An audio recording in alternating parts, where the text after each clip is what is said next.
আবেগ আক্রান্ত ছিল, কারণ এই অনুষ্ঠানটির মাধ্যমে আবু সাইদ ভাইয়া, মুগ্ধ ভাইয়া, জাহিদ ভাইয়া, মানে আমাদের যেসব ভাই বোনরা শহীদ হয়েছে তাদের সেই বাস্তব চিত্রটা আমরা দেখতে পারলাম।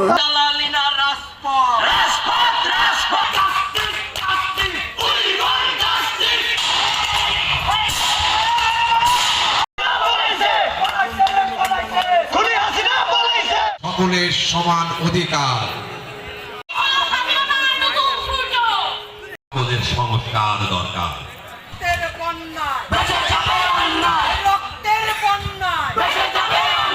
জুলাই মাসে আমার ছেলেও আন্দোলন করছে, মানে আমাকে মনে হচ্ছিল যে যুদ্ধে আমার ছেলেও আছে। এখানে যে অভিনয়টা করলো মনে হচ্ছিল যে পুরা সম্পূর্ণ সবকিছু তো সত্যি।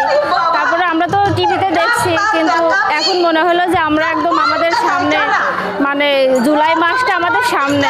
আবেগ আক্রান্ত ছিল, কারণ এই অনুষ্ঠানটির মাধ্যমে আবু সাইদ ভাইয়া, মুগ্ধ ভাইয়া, জাহিদ ভাইয়া, মানে আমাদের যেসব ভাই বোনরা শহীদ হয়েছে তাদের সেই বাস্তব চিত্রটা আমরা দেখতে পারলাম।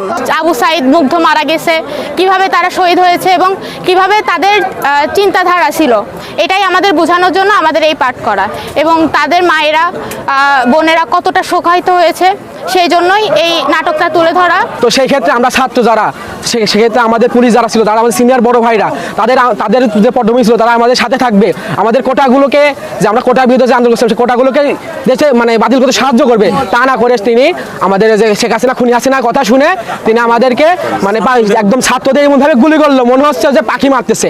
পাখি যে আমাদের মানে না গুলি করে, সে পাখি ওরকম মারতেছিল। এইগুলোকে আমরা এই নাটকের মাধ্যমে দেখাচ্ছি, আর তাদেরকে সঠিকভাবে আমাদের দায়িত্ব পালন, মানে যাতে করে পরবর্তীতে ভালো করে দায়িত্ব পালন করে, এটা আমরা দেখাতে চাই।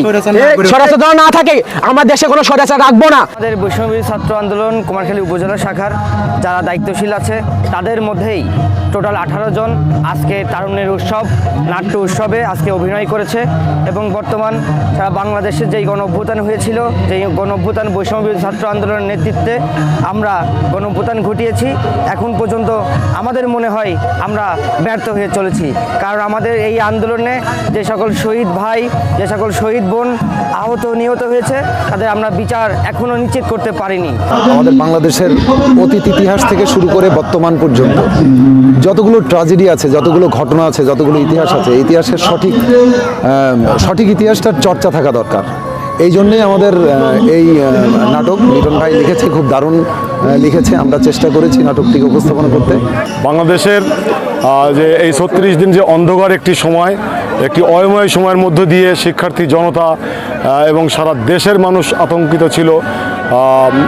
হাজার হাজার মানুষের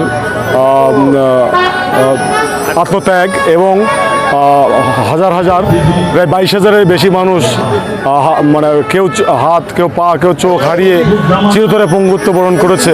এই যে নির্মমতা, এই ট্র্যাজেডিটা এই সভ্য পৃথিবীর সামনে এবং আমাদের বাংলাদেশের ইতিহাসের একটি কলঙ্কিত অধ্যায় হিসেবে থাকলেও এটি আসলে শৈল্পিক উপস্থাপনের মধ্য দিয়ে চরিত্রগুলোকে এমনভাবে উপস্থাপন করা হয়েছে, একটি বুদ্ধিভিত্তিক উদ্দেশ্যে তৈরি করা হয়েছে, নান্দনিক আয়োজনের মধ্য দিয়ে। সারা দেশে তারুণের উৎসব 2025 উদযাপিত হচ্ছে। তারই অংশ হিসেবে, তারই ধারাবাহিকতায় কুমারখালী উপজেলা প্রশাসন ও কুমারখালী শিল্পকলা একাডেমি যৌথভাবে এই 3 দিন ব্যাপী নাট্য উৎসবের আয়োজন করেছে। যে নাট্য উৎসব আজকে সকালে অত্র জেলা প্রশাসক, অভিজ্ঞ জেলা ম্যাজিস্ট্রেট জনাব তৌফিকুর রহমান স্যার উদ্বোধন করেছেন। এবং ইতিমধ্যে আমাদের প্রথম যে আয়োজন, জুলাই এবং আগস্টের স্পিরিটকে কাজে লাগিয়ে রক্তগন্ধা জুলাই, সেটি মঞ্চস্থ হয়েছে। আজকে আমাদের এখন এই পৃথিবী টাকার গোলাম, এই নাটকটি মঞ্চস্থ হচ্ছে। আমাদের আগামী 2 দিন আরও নানা আয়োজন রয়েছে।